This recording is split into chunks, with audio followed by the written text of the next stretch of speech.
Hey guys, welcome to Red Line Talk Show. I'm here today with a special guest. His name is Orlando Rea, first generation American born in New York, who is currently serves as the Secretary Treasurer of the Marine Engineers Beneficial Association, MEBA, which is the oldest maritime union in the United States, and is also the Vice President of the AFL-CIO. Welcome to the show. Welcome. Thanks for having me. So, Roland, thank you again for being here. I want to learn a little bit about your background because you have a very impressive background, so much to talk about. So, walk me through a little bit about your journey or how you started, your initial career. Yeah. So my family is from Dibra. They're from Dibra, Mada and Evogel in Albania. They escaped communism in the 60s and 70s, came to the United States. I was born in Brooklyn and raised in Staten Island. We moved to Staten Island when I was a year old. In fact, I remember the neighborhood we lived in was, we used to call it Little Dieber because when I first moved there in 82, we were the only Albanian family. And by the time we moved out, I think every other house in the neighborhood was Albanian. There was a lot of families there. Now it's probably called Big Dieber. Yeah, well, it's a Dibra Mal there, you know. Dibra Mal, We had, there was a lot of families there, the Miftaris, the Dukas, the Lelas, the Demas, the Verlakus. I mean, it was just a very, very... don't forget the sellers. The Celas too, of course. But it was a very, very Albanian-centric neighborhood. And what was great is you grew up in the community. And it was nice growing up that way. My father was really big on education. Both my parents were. So they pushed me and my brother to make sure we were just, stayed on top of that. My brother in United States Naval Academy. I went to United States Merchant Marine Academy. Those people who don't know, it's a Federal Service Academy. Okay. So you have to get a congressional nomination. On top of that, you have to have certain grades, and it's really hard schools to get into. So we got into those, graduated. I had a commission as a commissioned officer in the Navy. On top of that, I was also in the reserves, and on top of that, I was working on ships. So I joined the union right away after school and started working on ships internationally. So you said that to me previously too, that you started working in the union right away. Was that something that it was encouraged, or is it by chance? How did that happen? So the way the school works is you do 3 years of school, and then 1 year you spend abroad. You work as an intern, but you're working on ships traveling the world. So you kind of do that as a 19-year-old kid. You fall in love. It's an amazing job. You're 19 years old, 20 years old, traveling the world. So you realize, this is amazing. So I knew I wanted to do it when I came out of school, and the union was the best opportunity for me to do it.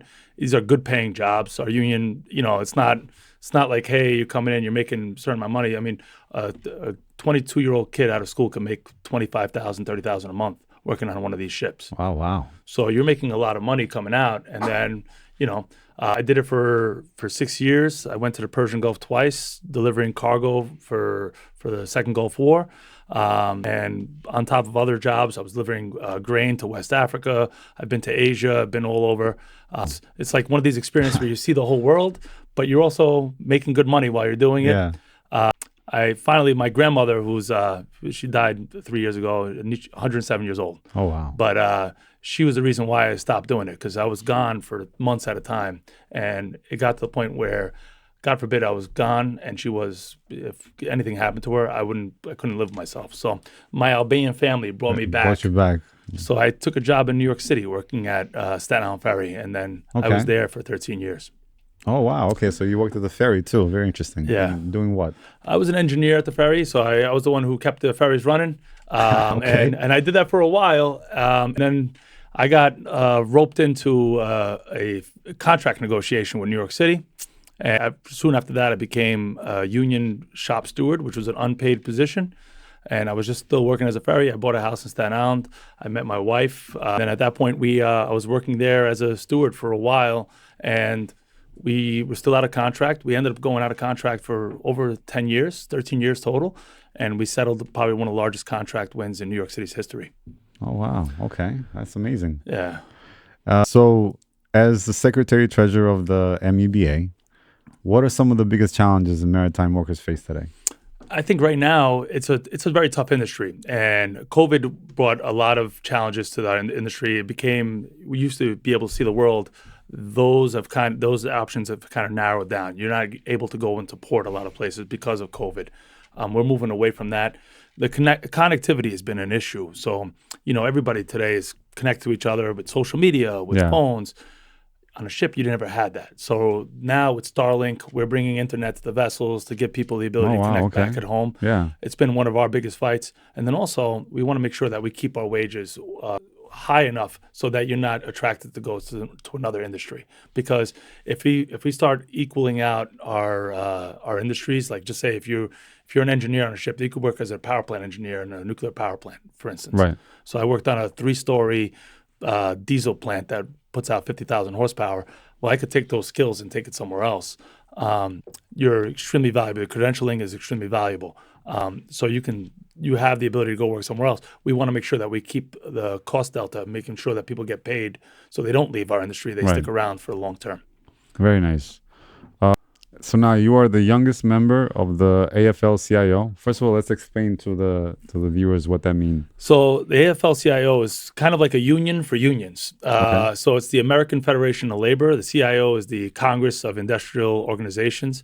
It is a group, and it's a group of collective unions that are all under one umbrella, and we make national decisions for national policy for labor. There's altogether in the United States, there's hundreds of thousands of unions. There's unions, you could be a 32BJ, but the reality is you're SEIU, right? So that's what does that mean? SEIU that's your parent union. That's the one that has the charter with the AFL-CIO. If you're working for DC 37 in New York City, you're under AFSCME, which is the parent union. So they're the ones that hold a national charter with the AFL-CIO. My union has also a direct national charter. There's only 60 unions with the direct national charter. Oh, wow. And I sit as one of the vice presidents on that board. So that's sounds like a very important position. Yeah, it represents, I think the labor movement represents about 15 million people, the AFL-CIO. Wow, okay. So you're sitting on a body that represents 15 million workers in the United States. And it's a pretty amazing task together in the United States right now. And this is something that we're working on to try to grow. But right now, less than 10% of workers in the United States are actually in a labor union. So you are the youngest member. More. I just got 3 days ago. They put somebody on that's 2 years younger than me. Okay. I was the youngest for about 4 years, and now I just got supplanted. So okay, so you're the first Muslim then. Yes, I'll take that one. I am the first Muslim on the executive board. Tell us a little bit about how was that transition, and again, tell us that experience on. I think when I first joined, obviously you're nervous. You're like, we almost have a bit of imposter syndrome. You're like, what am I doing here? I'm first generation Albanian kid. And I grew up in Staten Island on Birch Road, and the kids I grew up with, you're like, how do I go from there to a room where you have leaders from around the country sitting at this table? And I was very lucky to have a mentor. His name is John Samuelson. He's the president of the Transport Workers Union. They represent all the MTA workers in New York City. They have 180,000 members nationwide. It was an opportunity. The room is everyone in that room is extremely impressive. It is this is like the who's who of workers, and to be included in that audience is it's a pretty honor. It's an honor for me, and I've been blessed to be able to fight for my members in that room. So tell us a little bit about what are some of your roles as an executive member. So as an executive member, I sit on a bunch of boards. I sit on the international committee. I sit on the energy committee. I sit on the older worker and retiree committee. I also sit on, there's a couple of others, but those are the ones that I think I spend organizing. So I bring a voice for our industry to that room so they understand how our workers kind of are affected by the policy changes they make. And that's my role as an executive board member, as a vice president there. Then on top of that, I have my roles as a secretary treasurer that are within my union, which is a whole nother set of roles that I have. And it feels like my wife busts my chops all the time. She goes, you have all these roles, you don't get paid for all these roles. So is there any conflict of interest because you're part of the union and then also?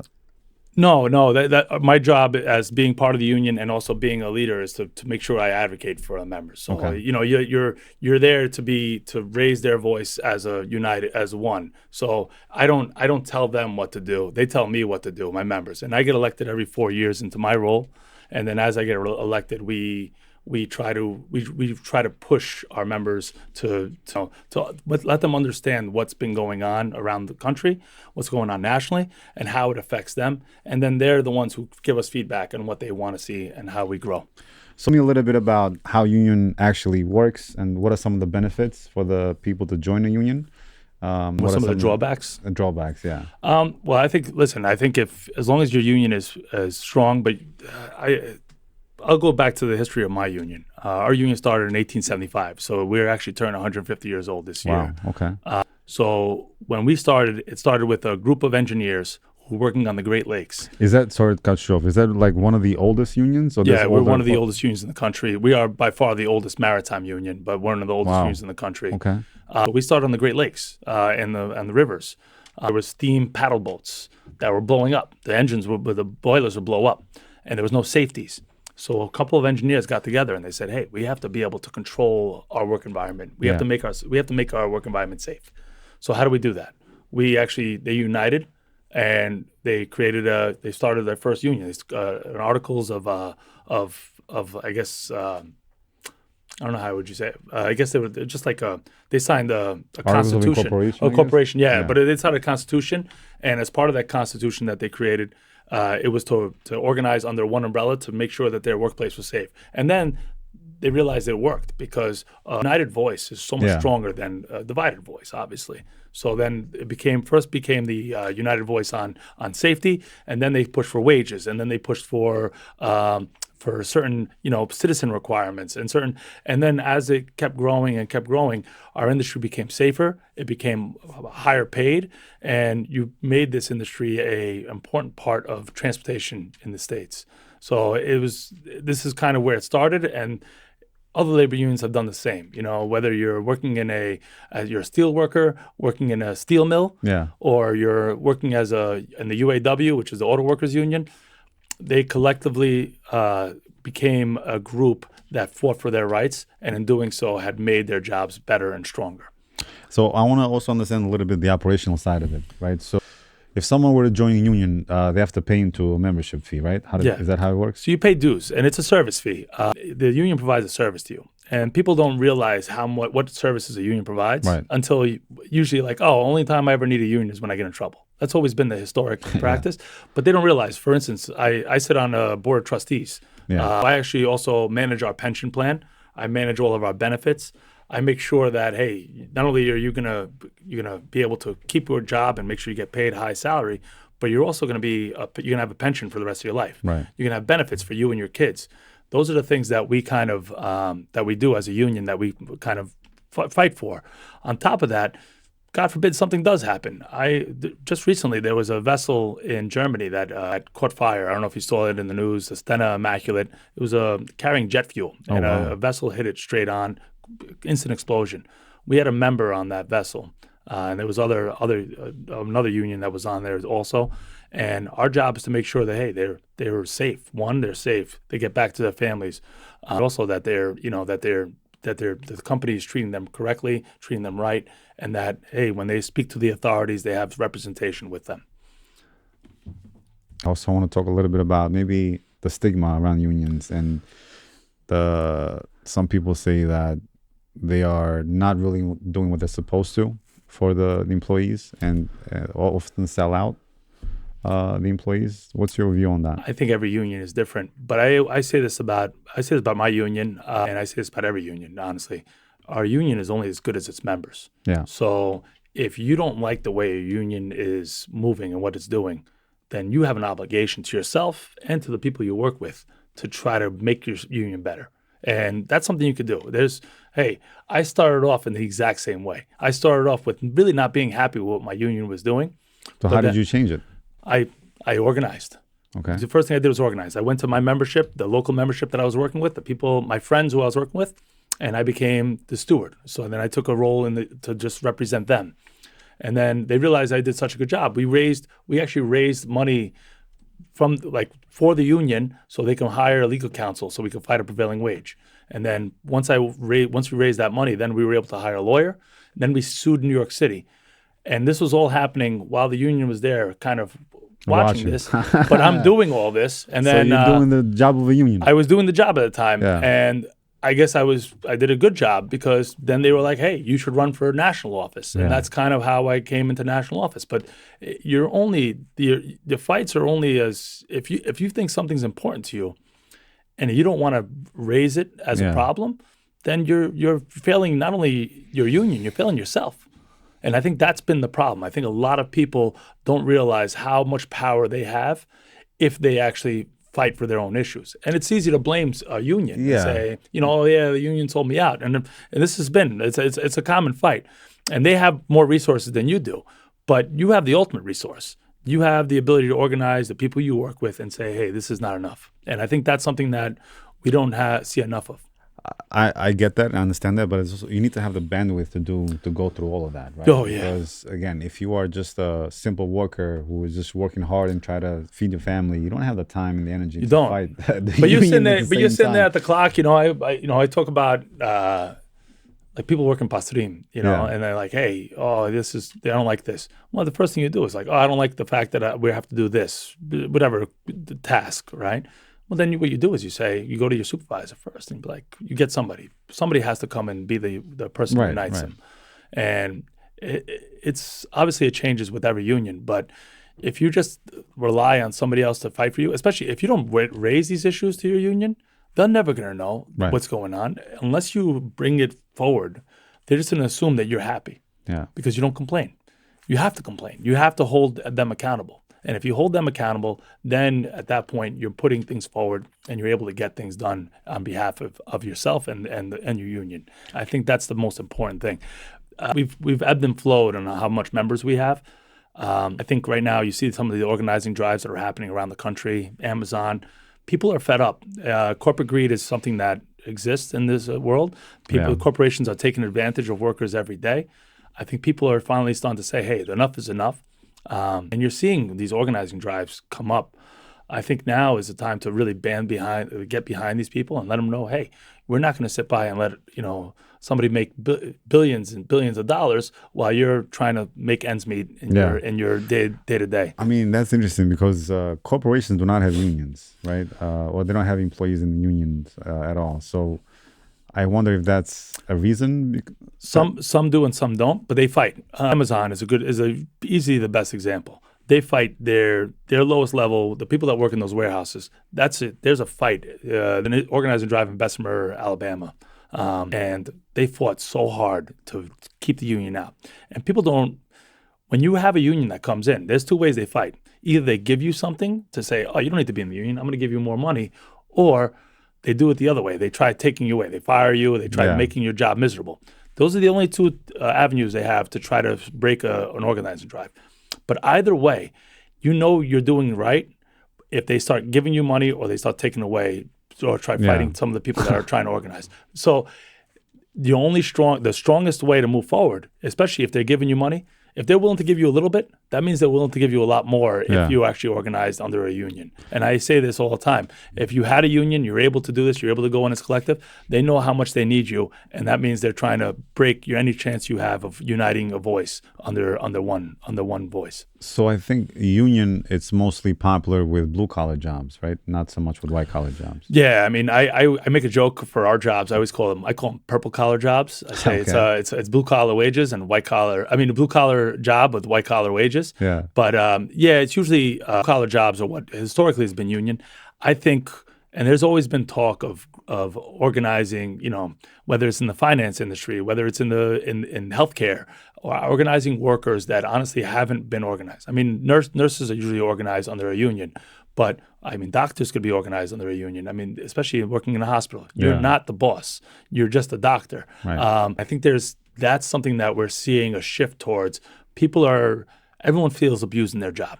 Everybody does, especially when you work for somebody when you're not in control of your own business. Yeah. So if it's not your business, you feel abused in your job a lot of times. So this is an opportunity to start organizing and start making your job better, making sure you have rights, making sure you have the ability to advocate for yourself. And I think that's where unions come in. So, I mean, I guess then you would say that in your experience, have unions really improved the job security and wages for the employees? I think some industries, I think they have. I think I can speak for my industry. Yeah. And in my industry, if you don't have a labor union, my industry might not exist. Right now, what's kept our industry alive is labor unions, because we fight it. We combat against foreign flag ships, so it's easier. It's cheaper to pay a foreigner to come in and bring goods into the United States than it is to have an American ship to come in and do it with American mariners.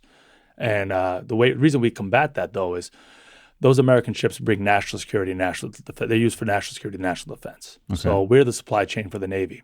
So if, God forbid, we go to war, we have to supply the military. We're the ones who bring the beans and the bullets to the war front if there's a war.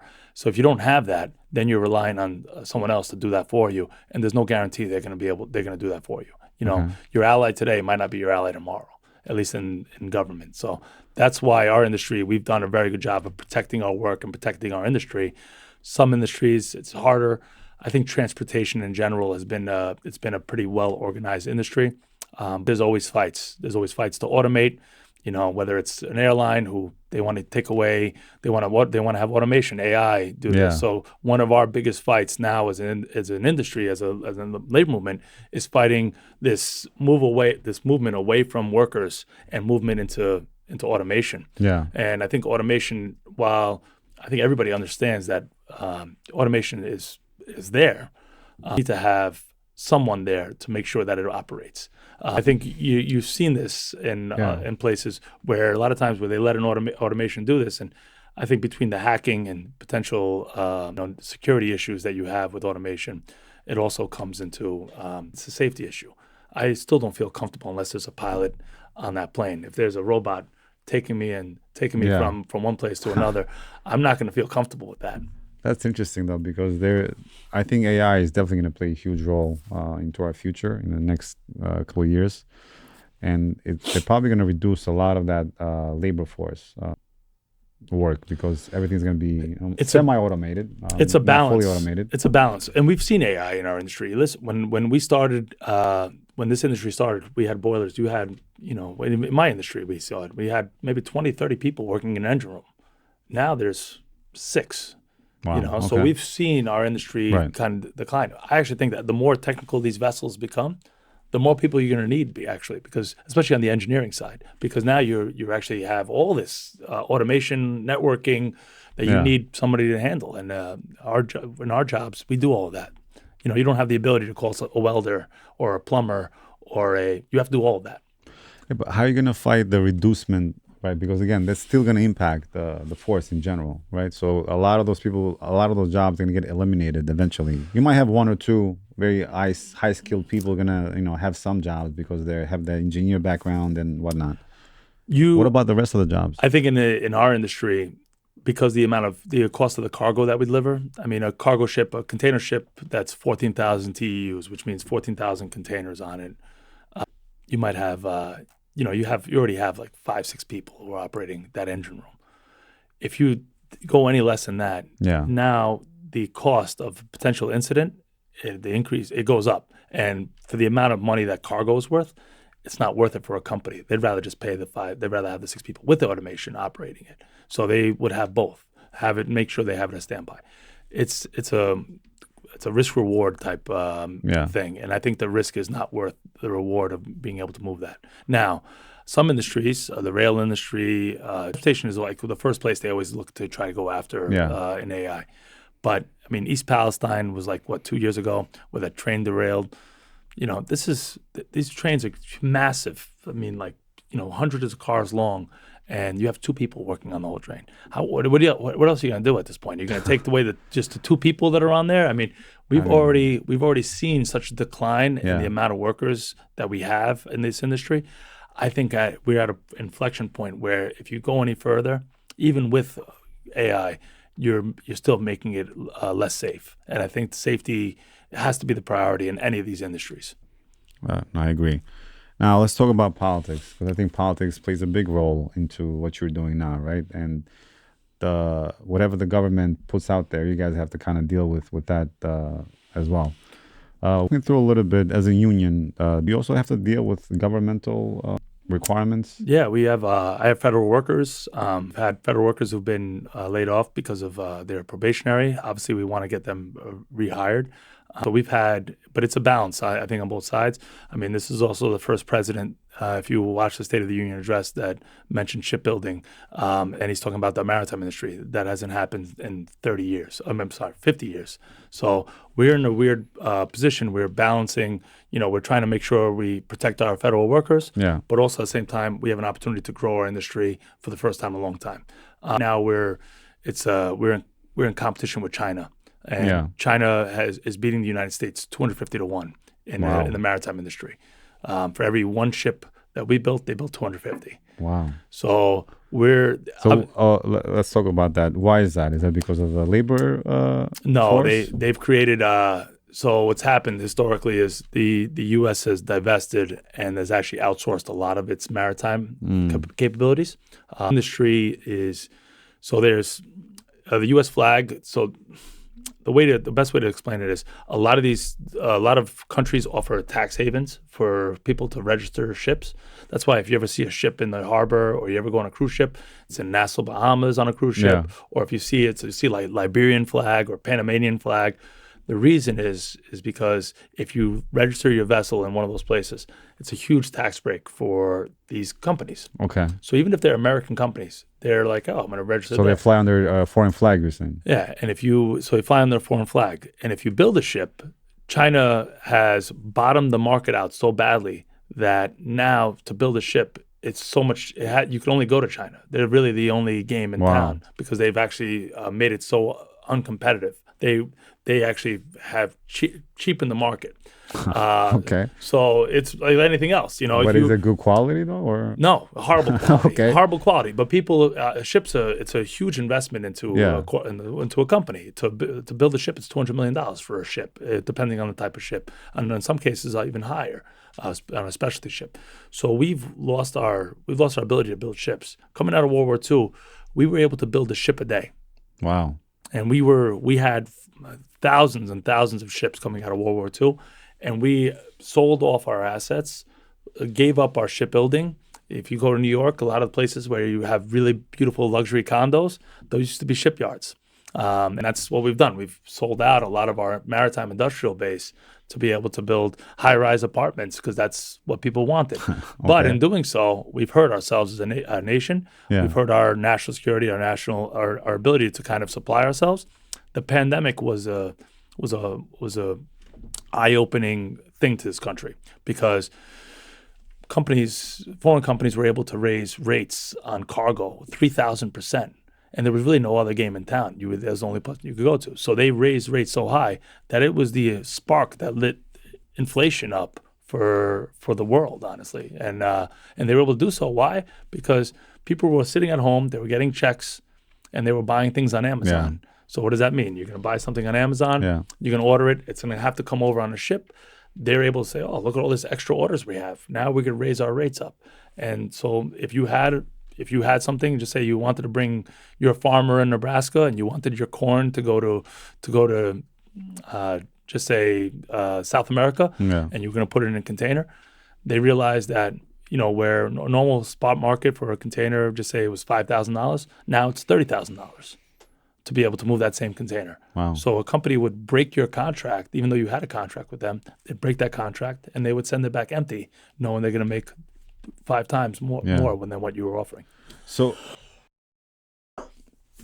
how does it work now? So you have a lot of foreign ships that come into the U.S., right? Do they have to pay like a tax or? Yes. So they pay a harbor maintenance tax. And right now, this is one of the things that we're actually having conversations with. I was meeting with the U.S. trade representatives about this yesterday, actually, about potential tariffs, or not tariffs, but a Chinese shipping tax that they're looking to put on vessels. There's a lot of things happening with this administration. There's a lot of things happening. I'll just say this. There's a lot of things that are happening with this administration, but we believe, and obviously, a lot of positive things. This is the first time someone's looking at these issues and saying, wow, there's a real problem here, and we can address this. So we're being very careful navigating it. We want to make sure that we're not harmful to our industry, but we also want to give the opportunity for our industry to grow and succeed. And I think there is an opportunity right now. And I asked you that because this whole initiative, Doge, that the U.S. government implemented. What do you feel about that? Listen, I think I say it like this. We want to make sure the government runs as efficiently as possible. Yeah. But I think coming into anytime only a psychopath uses a chainsaw.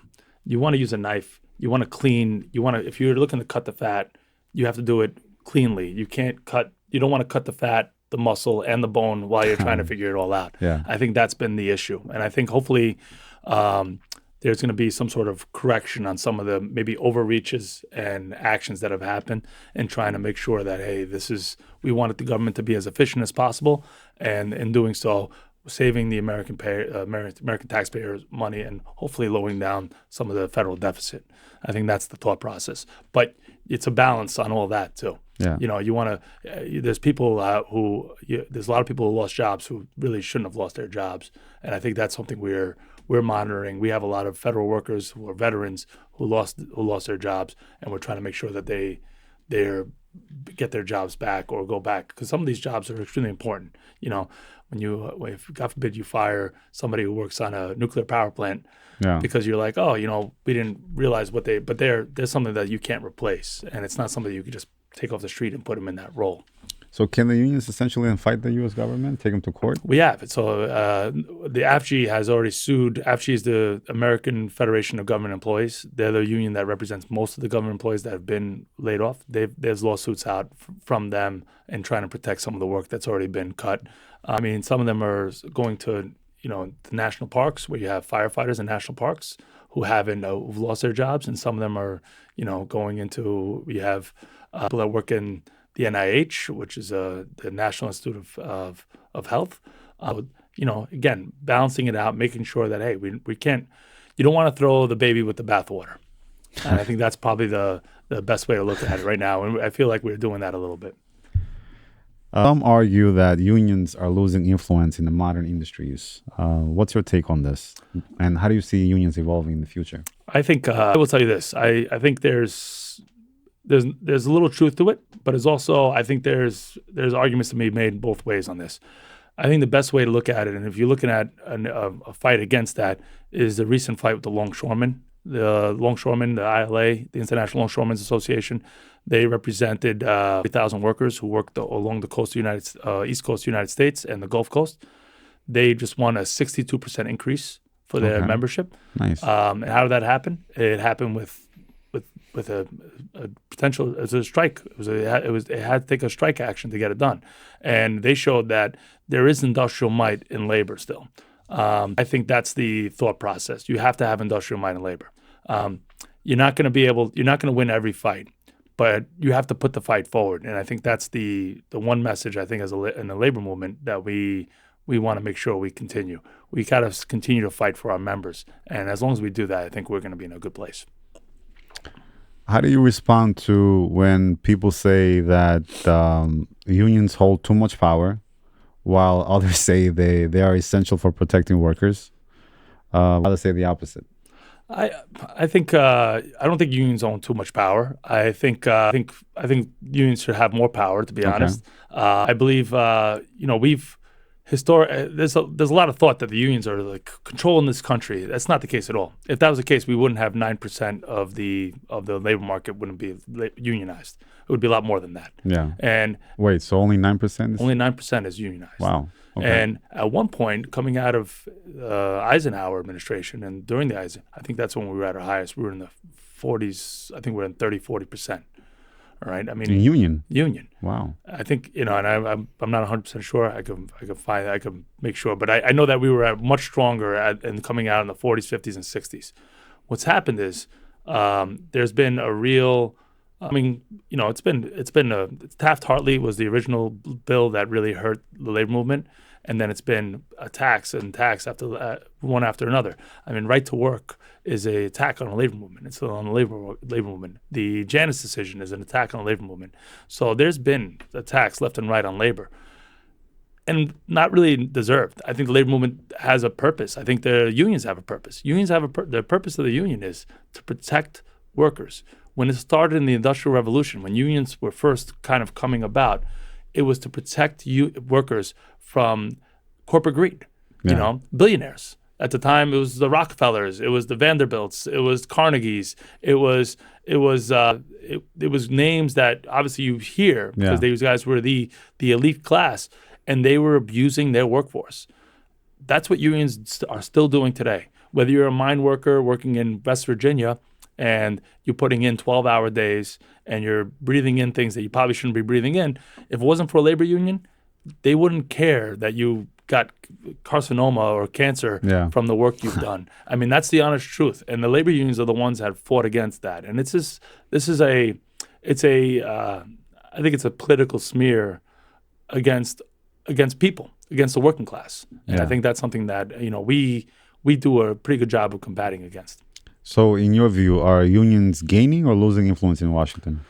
I think today's world, I think with the billionaire class, I think there is a general. I believe there's an opportunity to gain. I think we have to really craft the movement and make sure that people understand what labor unions do for them, and I think that's something that it's on a leadership to educate. But if we're doing our jobs right, we should be gaining membership. And why? Because I think it's becoming more and more apparent that corporations don't care about their workforce. It doesn't even matter whether you're a federal worker or you're a private sector worker. You're not always a priority to the people that you work for. Now, some companies obviously are great. In a perfect world, a labor union would not exist. Right. That means you take care of your employees, you treat them well, you pay them well. But there's no such thing as a perfect world. We know that, and you know that, and I know that. Obviously, we have to exist because there's always going to be somebody looking to take advantage of someone who's a little less fortunate than them. I mean, I guess if you compare it to Europe, right, and to European nations, they have much more stronger union laws than we do, I think, and they're more organized when it comes to workers' rights.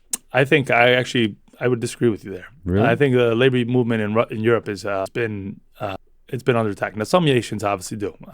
There's some really strong unions, Verdi and Germany. There's others. France. Dansk Metal in Denmark is like they have. I remember being in Denmark in Copenhagen, and even the priests and the military is unionized. Okay. All right. But they also have a socialist view on Medicare. It's a government program, so it's very different there. But then you look at England. England's not in Europe. Oh, I know. Sorry. Well, it is. No. It's not in the EU. It's not but I'm talking about a European nation like France, Germany, Sweden, Denmark, Union. No, so it's part of the EU. I think it goes back and forth. I mean, there's hit or miss. On some nations are stronger, some nations aren't as strong. When I was in the point I was going to make about England though, and is a good example is P&O came in and they fired I think it was 800 ferry workers and fired them and then replaced them with foreign workers next day, and there was nothing to protect them. There was no rules. That stuff happens in these countries, and you look at it. We talk about Albania. Albania has labor unions, but as a developing nation, and you know this, it's hard for them to organize and to be able to create a positive work environment. Today's political climate in Albania, I think there's an opportunity to. I think the unions that were there, and I was there and I spoke recently at a confederation event. I think there's a need, there's a want to do so, and it's just really a matter of just organizing and really getting the government to understand the need to have workers. Their biggest problem is still the brain drain. It's still this movement of people away from Albania into other European countries. Yeah, no, that's a good point. I mean, Albania, I think, definitely needs to look at that in general. They don't have that many laws to protect the workers.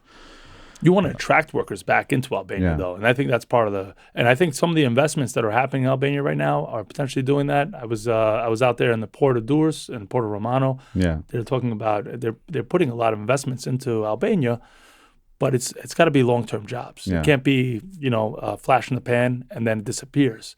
If you want Albania to be to move towards out of the doldrums as a nation in that way, you're going to have to be able to have jobs that are there long term. You're going to have wages that are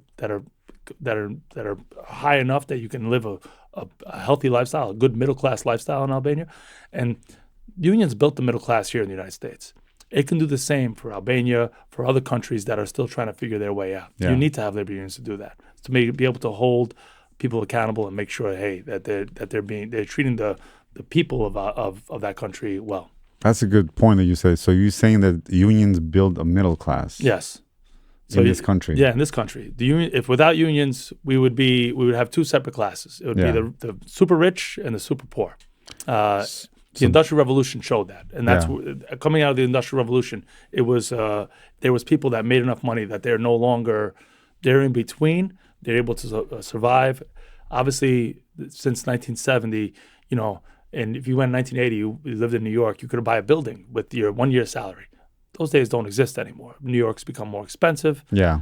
Your salary doesn't take you as far, but there needs to be a push to increase salaries or to bring down the price of goods here. And I think that's one of the things that unions try to do. I mean, I feel personally about this that there is an attack on the middle class thing in this country where we're being stretched too thin, and then the gap is narrowing now. Well, what's middle class now? That's the question. Well, that's a good question, right? Because a middle class in New York is totally different than a middle class in anywhere else in America. Right? If you make $70,000 a year, is that middle class? Not in New York. I don't think so. No, not in New York. Yeah. If you make $70,000 in Tennessee, right, you're considered middle class. And not to go after Tennessee, but there's places where your dollar stretches a lot further. I think we're in a weird place. We can't define what the middle class is anymore in this country. Yeah. And I think that's where we try doing as labor unions, because usually the people that are in our unions, and this is always historically one of the best things about being in a union is it's not only that you get decent wages, it's the benefits that come with being a union. Yeah. You're knowing you're gonna have health care, you're gonna have a pension or some sort of retirement system that's built in for you. Those things aren't always apparent in these type of systems. Now, from your view, because you're in the industry, has there been any waves of labor strikes in the United States? Yeah, I mean, I mentioned the ILA strike earlier. It was recent. You had the UAW, Teamsters. There's been a couple of big fights and big wins. I don't hear much about them. The Bakers Union had a big fight for Mondelez. They won some big contracts. You don't hear about it, and I think this is a problem that we have as a movement. Yeah, we love talking about the fight. We hate talking about the victories. And, I say this, when we had our Staten Island Ferry victory, it's one of those things where it was a life-changing moment for a lot of people. And I wish I could scream it to the rooftops to make sure everybody heard it, because it's one of those times that shows how important a union can be and how it can actually help the workforce. But I think this is where the media has to play a role in too, because I feel like they're not doing too much coverage when it comes to those type of things, right? It seems to be focused on a lot of this political stuff and not the actual things that are happening locally. It's easier to talk about, my Starbucks shut down because they're on strike, right, than it is to say, oh wow, my Starbucks, they all got getting paid $18-$20 an hour now because they unionized. They already want to talk about it being on strike, not about the contract they want to actually to get paid and to make sure they're okay. Same thing with Amazon. It's easy to talk about, hey, my package is delayed because the Amazon warehouse is on strike, not to say, wow, those Amazon guys, they all got this nice contract. Those are good paying jobs. We should go work there. And I think that's the difference. I think we have to do a better job. And this is a marketing issue that the labor unions have, is we have to market ourselves as... You think it's a marketing issue and not maybe a censorship issue? I think it's a little bit of both. Okay. I think that we can do a better job. I also think that today's mainstream media it's moved. We're on a podcast right now. We're no longer having these fights and these conversations in the mainstream and on like through CNN, NBC, and Fox. Fox is probably still the one that probably has the most viewership. But today it's social media, it's the internet. These are the platforms that you're going to be able to get the message out. And that's why I think it's a marketing issue. We can do a better job of getting that message out. No, I totally agree. some states have enacted right-to-work laws that weaken unions. What's your stance on these laws? These attacks on the labor movement. All it does, and it's funny, as states kind of push towards this, right to work is a very clever way of saying we don't want unions in our state. Let's describe that a little bit. What does that mean, right to work? Right to work means you can choose whether you want to be in a union or not. Okay. Right? So you can choose. Now, here's a problem with that. And listen, I think everyone has a right to choose whether they want to be in a union or not. But here's a problem with that. Your union, for instance, you have a contract. You're the employer. I have a contract with you. You now are telling my members, or the people that I represent, the people that work for you, are saying, you don't need this union. You don't need them. You don't have to pay dues for them. So they stop paying dues to the union. They stop paying that service fee that keeps the union strong. Right.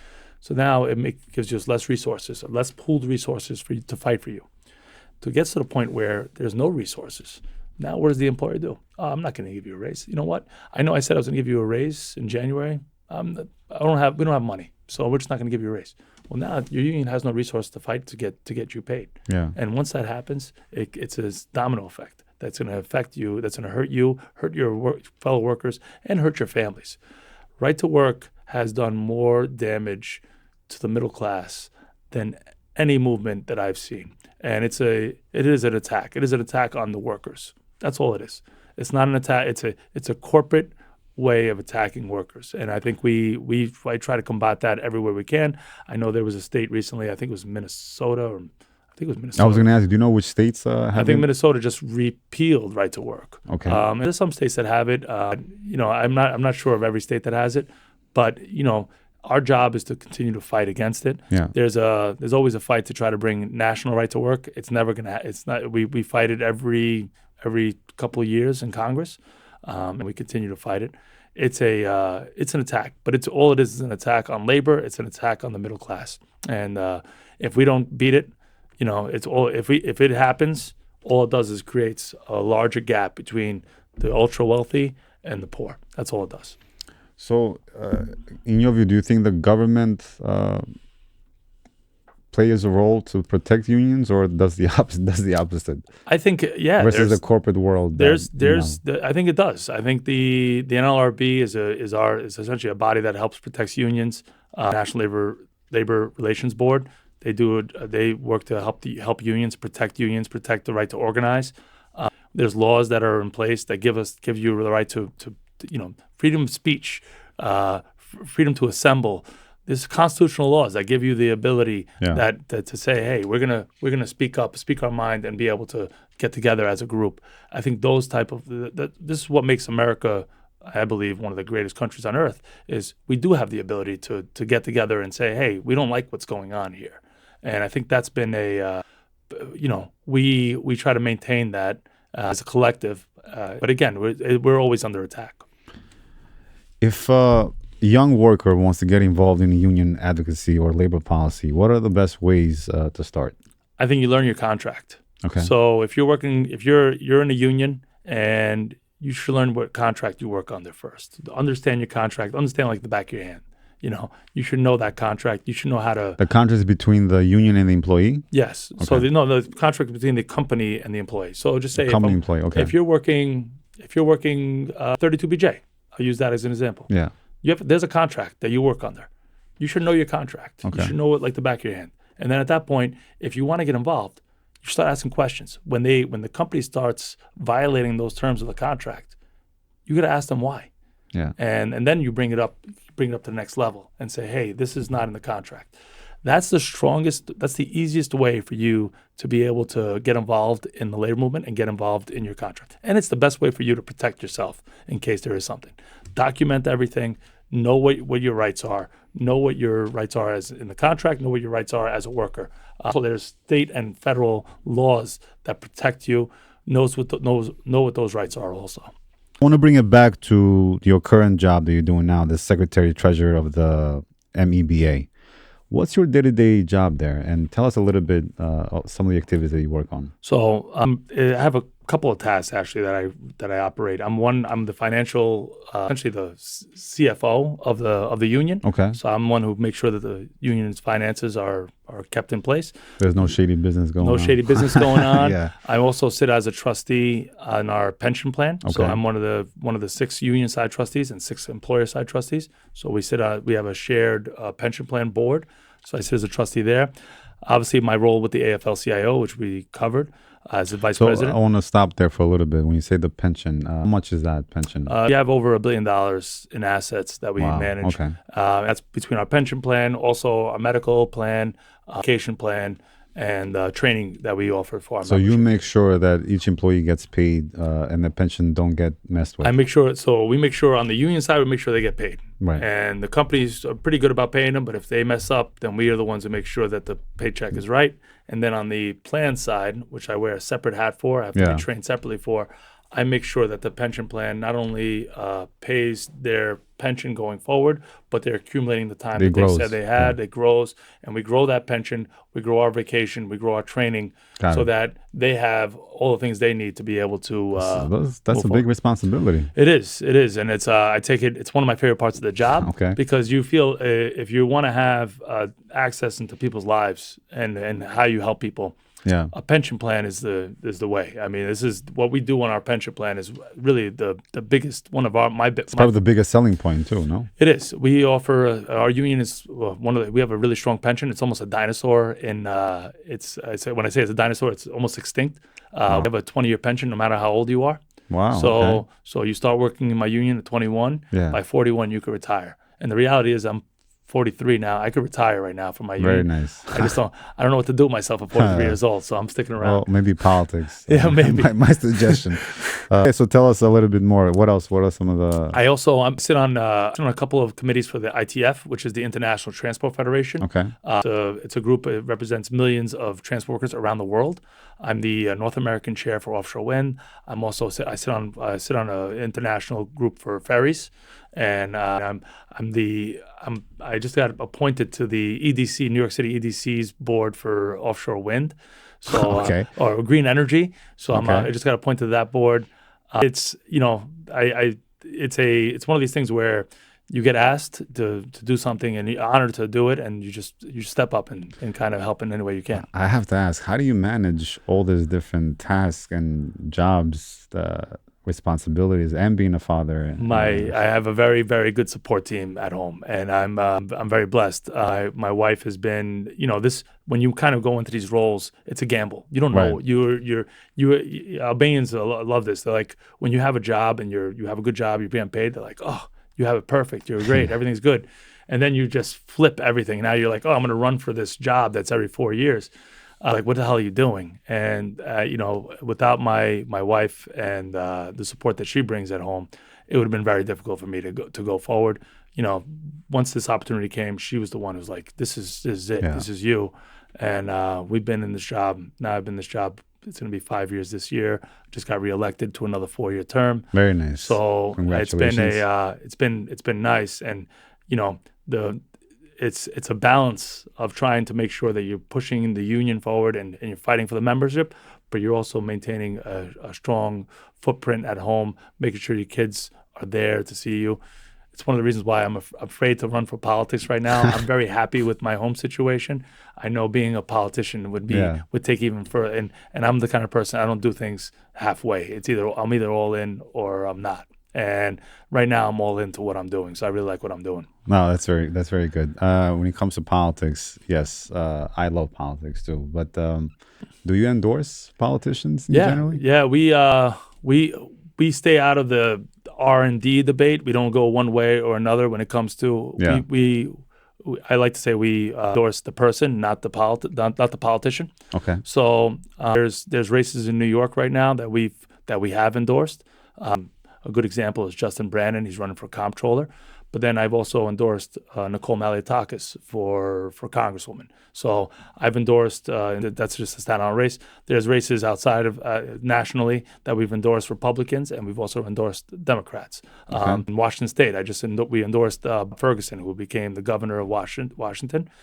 He's a Democrat. And then I've also endorsed Don Bacon from Omaha, Nebraska, who's a Republican. So we are all over the political spectrum. And Yeah. it's usually based on the person, not on the politics. Hey, this person cares about our issues, cares about our members, and wants to move our industry forward. So what does that really mean, though? When you endorse as a union, does that mean that every employee then gets to vote for that person, or they choose to do their? We do it as leaders, and we try to advise our members to vote that way. Okay. But in the end, it's still up to our members how they want to vote. Right. And a good union, I believe, you educate your members on what that person does for you. Yeah. But in the end, your members are the ones who tell you how they want you to, what they want you to endorse. Right.